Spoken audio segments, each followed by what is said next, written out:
Stock market, ये लफ्ज़ तो हम सब ने सुना है, लेकिन क्या हम वाकई जानते हैं कि ये है क्या और काम कैसे करता है? तो आज हम इस दुनिया को बिल्कुल शुरू से बहुत ही आसान ज़बान में समझने की कोशिश करेंगे। तो चलें देखते हैं कि आज के इस सफ़र में हम क्या-क्या समझने वाले हैं। हम बिल्कुल बुनियादी बातों से शुरू करेंगे और आहिस्ता-आहिस्ता इसकी गहराई में जाएंगे। तो सबसे पहले सबसे बुनियादी सवाल, ये शेयर मार्केट आखिर है क्या? आइए इसके नाम को ही तोड़ के समझते हैं। देखें, शेयर का सीधा साधा मतलब है हिस्सा। बिल्कुल वैसे ही जैसे किसी बड़े से बिस्किट का एक छोटा सा टुकड़ा या किसी पार्टनरशिप में किसी का हिस्सा।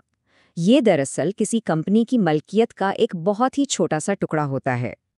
और मार्केट, ये तो हम सब जानते हैं, एक बाजार जहां चीज़ें खरीदी और बेची जाती हैं, जैसे सब्जी मंडी या मोबाइल मार्केट।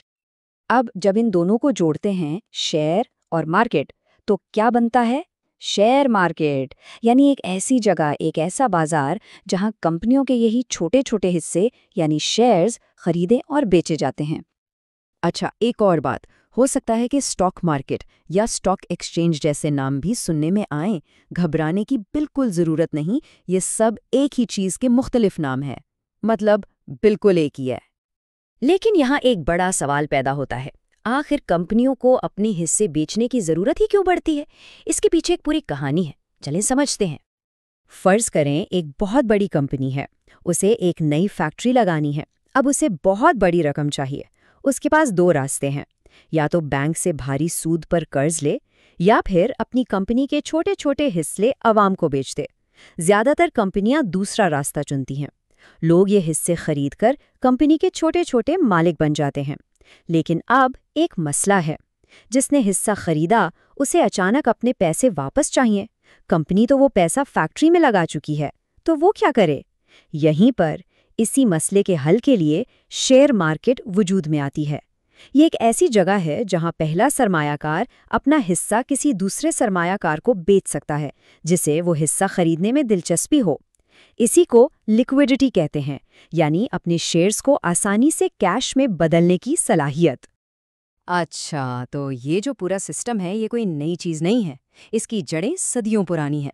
आइए देखते हैं कि ये सफ़र एक दरख्त के नीचे से शुरू होकर हमारी स्क्रीनों तक कैसे पहुंचा। ये सफ़र देखें कितना दिलचस्प है।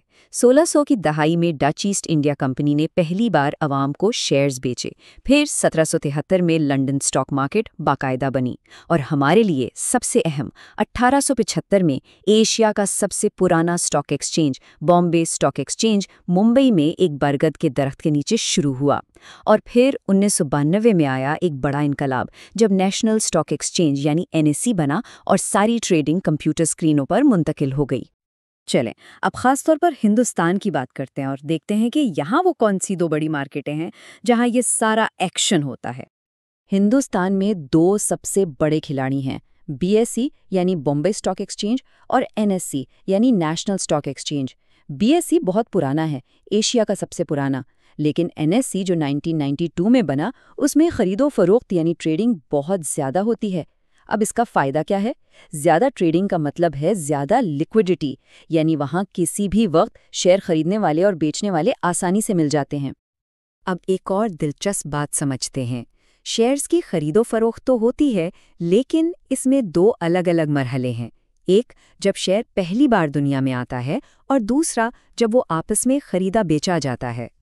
जब कोई कंपनी बिल्कुल पहली बार अपने शेयर्स आवाम को बेचने के लिए पेश करती है, तो उसे कहते हैं आईपीओ यानी इनिशियल पब्लिक ऑफरिंग।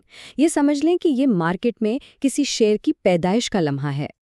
तो फर्क क्या है? जब आईपीओ के जरिए कंपनी अपना शेयर बराह रास्त किसी सरमायाकार को बेचती है, तो ये प्राइमरी मार्केट कहलाती है, बिल्कुल वैसे ही जैसे नई गाड़ी सीधा कंपनी के शोरूम से खरीदी जाए। लेकिन जब वो सरमायाकार अपना शेयर किसी दूसरे सरमायाकार को बेचता है, तो ये सारा लेन देन सेकेंडरी मार्केट में होता है। ये बिल्कुल ऐसे है जैसे कोई अपनी पुरानी गाड़ी किसी और को बेच दे। तो ये कोई दो अलग अलग जगह नहीं, बल्कि एक ही मार्केट में दो मुख्तलिफ किस्म की ट्रांजैक्शंस हैं। चलें जी, अब आखिरी और बहुत अहम सवाल की तरफ बढ़ते हैं। रोज़ हज़ारों कंपनियों के शेयर्स ऊपर नीचे होते हैं, तो कोई कैसे बताए कि आजकल मार्केट का मूड कैसा है? मार्केट अच्छी है या बुरी? हिंदुस्तान में तकरीबन 9,000 कंपनियां लिस्टेड हैं। क्या ये मुमकिन है कि कोई हर रोज उन सब की कारकर्दगी पर नजर रखे? बिल्कुल नहीं। तो फिर हल क्या है? इसका हल बहुत आसान और शानदार है। इसको एक स्कूल की मिसाल से समझते हैं। मान ले ये जानना है कि एक स्कूल की पढ़ाई कैसी है, तो क्या हर एक बच्चे का रिपोर्ट कार्ड चेक किया जाएगा? नहीं ना। सिर्फ क्लास के टॉप चंद बच्चों के नंबर देखकर अंदाजा लगा लिया जाएगा कि स्कूल कैसा परफॉर्म कर रहा है। मार्केट इंडेक्स भी बिल्कुल यही काम करते हैं। ये मार्केट के टॉप बच्चे हैं। हिंदुस्तान के दो सबसे मशहूर इंडेक्स हैं निफ्टी 50 और सेंसेक्स। सेंसेक्स बीएसई की 30 सबसे बड़ी कंपनियों की कारकर्दगी दिखाता है और निफ्टी 50, जैसा कि नाम से जाहिर है, एनएसई की 50 सबसे बड़ी कंपनियों की कारकर्दगी का आईनादार है। तो इनको देखकर ही मार्केट की मजमूई सेहत और सिमत का एक झटके में अंदाजा हो जाता है। तो आज हमने क्या सीखा, इस पर एक फौरी नज़र डालते हैं। शेयर क्या है? किसी कंपनी में मलकियत का एक छोटा सा हिस्सा। शेयर मार्केट क्या है? वो जगह जहां ये हिस्से खरीदे और बेचे जाते हैं। ये सिस्टम क्यों ज़रूरी है? क्योंकि ये कंपनियों को पैसा और सरमायाकारों को लिक्विडिटी देता है। और आखिर में निफ्टी और सेंसेक्स क्या है? ये पूरी मार्केट के रिपोर्ट कार्ड की तरह हैं। यहाँ एक और नुक्ता भी काबिले ज़िक्र है जो ज़राए बताते हैं।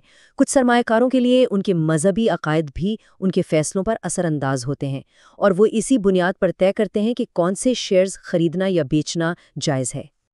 तो हमने ये तो समझ लिया कि मार्केट का मिजाज क्या है और ये काम कैसे करती है, लेकिन सबसे बड़ा सवाल तो अब भी बाकी है कि सरमायाकार आखिर मार्केट के इन उतार चढ़ाव से मुनाफा कमाने के लिए करते क्या हैं। ये एक ऐसा सवाल है जो हमें एक नई गुफ्तगू की तरफ ले जाता है।